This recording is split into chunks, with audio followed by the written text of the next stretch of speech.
Today's video is sponsored by Brilliant. I don't feel like doing a long drawn out intro today, so let's get right into the rise and fall of Doofus Jerry. Not a whole lot is known about Doofus Jerry's origin besides the fact that he somehow managed to become the richest and most powerful human in his home universe, J19 Zeta 7, also known as the Doofus universe. Doofus Jerry is from the Rick and Morty comics, which means no one really knows if he is canon or not to the TV show because the canonicity of the comics pretty much depends on who you ask. However, the Doofus universe is definitely canon to the TV show because we get to see Doofus Rick in the episode Close Rick Counters of the Rick Kind, meaning that we can pretty safely say that Doofus Jerry likely exists in the TV show canon as well. His first appearance is in Rick and Morty issue 21. The comics begin with R. Jerry getting scolded by Beth for not being there for Morty when he had an accident where he somehow busted his head open at school. The school tried to get a hold of him, but Jerry was actually busy doing a job interview, so he was unable to answer the phone, which is really funny because Jerry not having a job is something that Beth constantly complains about, so while he was trying to fix one problem, he ended up getting scolded for another.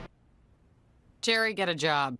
Morty lies to the family, saying that he got his injury from a fight before asking his dad if he ever got in any fights when he went to school. This pretty much opens the floodgates for the family to recall countless instances of Jerry being a loser and scurrying away from conflicts as quickly as possible. Rightfully so, he gets pretty upset with this conversation and decides to just leave the room. But on his way out, he stumbles upon something pretty cool, Rick's portal gun. Almost immediately, he thinks of all the possible places he could go with the portal gun, and the first one that comes into mind is somewhere where he can get a little bit of respect. This sends him to the Doofus dimension because let's be honest, universes where Jerry gets any respect are few and far between. I mean, in the next issue, Rick actually tells Morty that Jerry's and Rick's are intertwined. Each universe should have a Jerry and a Rick, where Rick is the smartest and most dominant and Jerry is the weakest and most annoying loser. Meaning that this could possibly be the only universe in the entire multiverse where Jerry does get respect. But back to the Doofus universe, once Jerry arrives, he pretty much gets hugged by Rick before getting saluted by Morty. So far, he's loving this universe and he's also loving his new Rick. The two of them decide to go out and have a day together where they just have as much fun as possible. Unfortunately though, this is a Jerry, so we know that the fun has to end pretty soon. Everything begins to fall apart as soon as they get spotted on the amusement park cameras. Before they can even figure out what's going on, a bunch of men in suits come and take them away. They're taken to a room where they see a man sitting away from them who says, "Have you been enjoying my park, Jerry Smith?" Jerry asks how he knows his name as the man turns around saying, "Because I am Jerry Smith."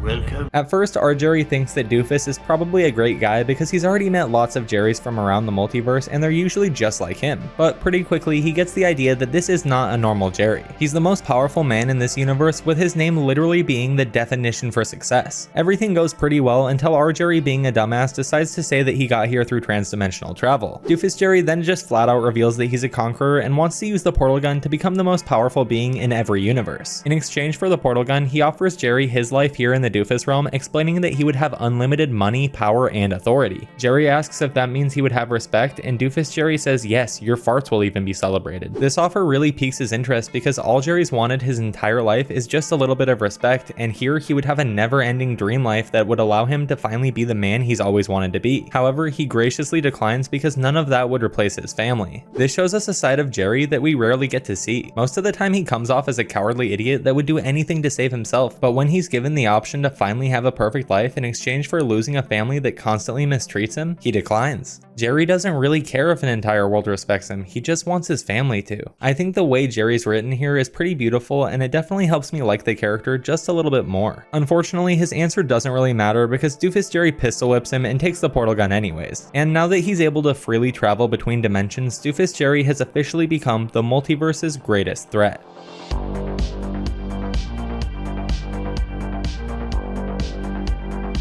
Using the portal gun, Doofus Jerry's first stop is R. Jerry's homeworld, Universe C-137.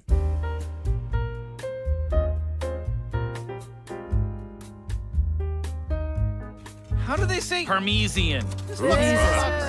Getting back on track, when Doofus Jerry enters Universe C-137, he is instantly mesmerized at the sight of Beth. He begins sweating profusely and tries to impress her by asking her out to a dinner date, which is a complete demeanor shift from everything we've seen from Doofus Jerry up to this point. But he's not just interested in Beth, he's also somewhat interested in Summer, which is really weird, but there's a little bit more to it than that. This version of Jerry is meant to be a deranged psychotic narcissist, which really shows here. I may be looking too far into it, but Jerry and Summer actually have the exact same face, so him being attracted to the literal female female version of himself further paints the picture of just how disgusting and narcissistic he can be. Luckily though, not everybody falls for the charade, as Morty's been to enough universes to know that this isn't his dad. Morty's revelation doesn't really mean much though, as Doofus Jerry just threatens him instantly. As you'd expect, Morty doesn't really like this, so he tells Rick. Rick goes out to have a talk with Doofus and is surprisingly cool with him, pretty politely explaining that he needs to scram because he can't allow another Jerry switcheroo in his universe. This turns out to be a pretty poor choice of words, as no one allows Doofus Jerry to do anything, he just does what he wants, leading the two macho men into a heated exchange of words that sparks a physical confrontation. As usual, Rick doesn't take Jerry seriously, mocking him by talking about how excited he is to feed a Jerry his own teeth, but unfortunately he didn't get the chance to even finish his 2011 MW2 Rust Lobby themed roast before Jerry gets the first shot in. Rick is completely stunned by the fact that a Jerry actually had the backbone to hit him, and before he can even gather his thoughts, Doofus smacks him up again and again, causing Rick to just stare at him and say, "What?" Doofus then lands the final blow to Rick's gut before getting on top of him and screaming that Rick has finally met his match. Moving on to the next issue of this Jerry arc, Morty is in distress as he wakes up Rick. He can't stand living one more second in a house with any version of his father that isn't a complete pushover. Between issues, a lot of time passed, and we get this beautiful montage of Rick repeatedly trying to kill Doofus Jerry in an array of interesting ways, eventually getting to the point where he became so desperate that he even tried to just throw a cat on his face. After that didn't work, Rick kinda comes to the conclusion that he's just beat, there's nothing he can do to this guy, revealing to Morty that he is down to his absolute last resort idea. A fearful Morty knows that this is going to be really bad, so he just watches as Rick unveils a neutrino bomb. This would kill every living being on the planet, but Rick thinks that that would be better than them living in a world where a Jerry can beat a Rick. Morty, being rational, attempts to stop Rick, but none of this even matters because Doofus Jerry walks into the garage, revealing that he already disarmed the neutrino bomb, proving himself to be one step ahead of Rick yet again. Following up on his victory, he mocks both of them, but especially Morty, by telling him about all the fun he's had with his mom. This causes Morty to go absolutely berserk and attack him, but that goes south pretty quickly, which leads to Rick entering the fight as backup. Unfortunately, he's not much help, and Doofus manages to defeat them both without sustaining a single scratch. At this point, Rick is just dumbfounded that there's a Jerry this powerful, stating that this Jerry's existence is messing up the natural order of things because it's a literal imbalance in the universe. Even the most powerful Jerry shouldn't be able to beat the weakest Rick, so he's just super confused. I gotta say, I think it's hilarious that Rick tried to destroy himself and the entire planet before asking the Citadel for help. What makes it even better though is that he would rather call in the Citadel than just live with Jerry as the man of the house. Later on, the Citadel comes through a portal to get Doofus Jerry, and he goes without much of a fight. Once they all arrive at the Citadel, Doofus pays very close attention to all the advanced tech around him. None of the Ricks take him seriously, as they begin ripping on our Rick for having trouble handling a Jerry from the Doofus universe. Tragically, while Rick is trying to convince the Citadel that he is a serious threat, Doofus manages to slip away. But by the time they turn around to see what he's up to, it's too late. He hopped in the genetic restructurer, causing the Ricks to see that the Doofus universe isn't the weakest, it's the opposite. It's the dimension where Jerrys are the predators and Ricks are the prey. And as soon as he walks out of the restructurer, it's pretty much all over. All the Ricks begin coughing as he emerges from the purple mist, revealing that he used the restructurer to make his natural pheromones poisonous to Ricks, which essentially ascends him to godhood now that he holds power over the smartest beings across the multiverse. He no longer needs to even fight them, every single Rick that comes his way just drops dead. With a giant smile on his face, he walks towards the Ricks saying, "I'm walking death to you all now." Our Rick manages to survive because he gave Summer a portal gun and placed her inside of a pocket dimension to see these events unfold, but the other Ricks weren't so lucky. He makes the Ricks bow as he sits on his new throne, completing his rise to power and cementing him as the most dangerous man in any universe.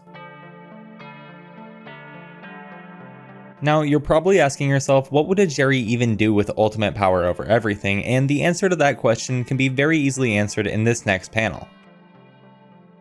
While it's hilarious, it's also interesting how Jerrys and Beths are drawn together. Even the most evil and sociopathic Jerry from a world where she probably doesn't exist still can't help falling in love with a Beth. But while these Beths are all great, he still is actually looking for the original Beth he found on C-137. However, even with all the Ricks at his disposal, he still can't manage to find C-137 Rick. And that's because Rick is harnessing the Morty waves from 4 alternate Mortys. The reason he needed that many is to shroud himself long enough from the Citadel so that he could create a giant mech. And while him and Morty are busy doing that, we get a glimpse into what Jerry and Doofus Rick are up to. Doofus Rick has finally created some portal juice which should be able to get Jerry back home. Jerry, being Jerry though, doesn't wait for instructions and just starts drinking it. Doofus Jerry then explains that it's not meant to be drunk, you're actually supposed to pour it over your head. And since he used it incorrectly, the two of them get portaled all across the multiverse. The duo see a bunch of crazy cool stuff together and even see female versions of themselves going through the exact same thing. But eventually they do actually manage to get back home to C-137, meaning that canonically Doofus Rick is one of only 3 Ricks ever ever to create portal travel on their own. Not so Doofus after all. Anyways, when they make it back to C-137, they actually get portaled directly into Rick's mech. As usual, our Rick gives Doofus Rick a hard time and Beth and Jerry get into an immediate fight. But eventually, they're all able to unite and put their differences aside to go after Doofus Jerry. They go to the Citadel in order to find him, where they see that he actually turned the Citadel into a giant mech of himself. The family all talk some smack to Doofus, but eventually they begin fighting. Surprisingly, they have a space audience of Rick and Mortys all eager to see Doofus fall. Unfortunately, as usual, Doofus Jerry is no slouch though and ends up decapitating their mech before they can even land one blow. The head crashes straight into the Citadel, but somehow everyone manages to come out okay, aside from the fact that they get absolutely roasted by the Council of Ricks. Then Doofus Jerry descends down from the sky, approaching them with a Beth on each arm. But for some reason, our Beth, the first one that he ever laid his eyes on, is the one that he fell for, and he asks her to become his queen of everything. She immediately declines and finds his collection of Beths disgusting. But surprisingly, Doofus Jerry actually gets down on one knee and says that he doesn't want her to be a part of the collection, he wants her to be the crown jewel. And she declines again. Doofus begins to pull out his death ray, and this is when Jerry has a revelation. He thinks to himself, realizing that this is his one chance, the only one that he'll ever get to prove that he's not a loser. Deep down, he doesn't know, maybe everyone's right about him, maybe he is a loser, but right now, he's willing to lay it all on the line for them. So with tenacity and confidence, he walks up and says, "I'll save everyone," willing to give it one last go just for any chance to save his family.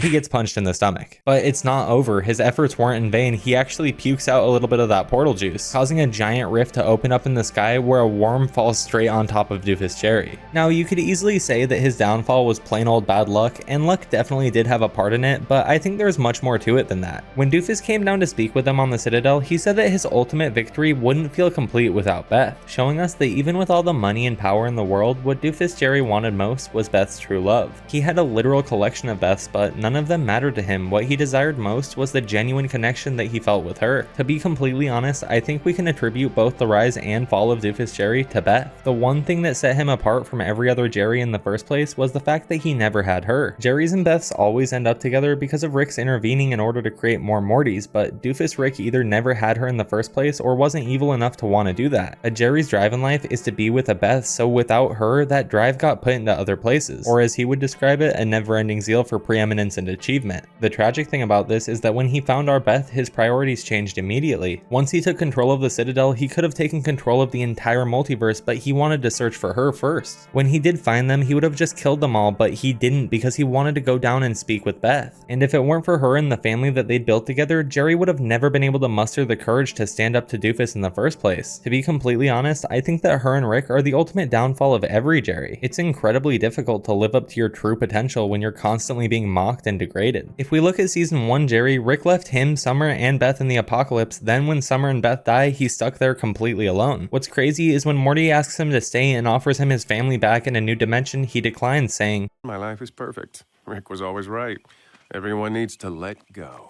Even him, the one Jerry that developed the strength to survive the apocalypse completely alone, was killed by Rick Prime. To sum it all up, there were many factors that contributed to the fall of Doofus Jerry, including his greed, cruelty, and selfishness, but in my opinion, what really destroyed him was Beth and the rest of her family. But if you don't want to end up like most versions of Jerry, let me introduce you to a simple and free way to learn more about math, science, and an array of other topics. Today's sponsor, Brilliant, is the quickest and easiest way to learn new topics quickly. Whether you have an hour to spend or just 5 minutes a day, Brilliant can help you learn through thousands of interactive lessons from basic to advanced topics with new lessons added monthly. Personally, I've always wanted to learn how to code, but it felt overwhelmed on my own without any real direction or game plan. But with the help of Brilliant and the new Thinking in Code course, I started designing simple programs to solve real-world problems right away. From Maps app navigation to writing a program that automatically responds to work messages, the Thinking in Code course has allowed me to finally begin making real progress towards my coding goals. Brilliant is extremely intuitive, so whether you're an expert or a complete beginner, they will help you learn at a pace that fits you. So try Brilliant today for free using my code brilliant.org/euphoric to get 30 days free, and the first 200 of you to try Brilliant will also get 20% off your membership for life.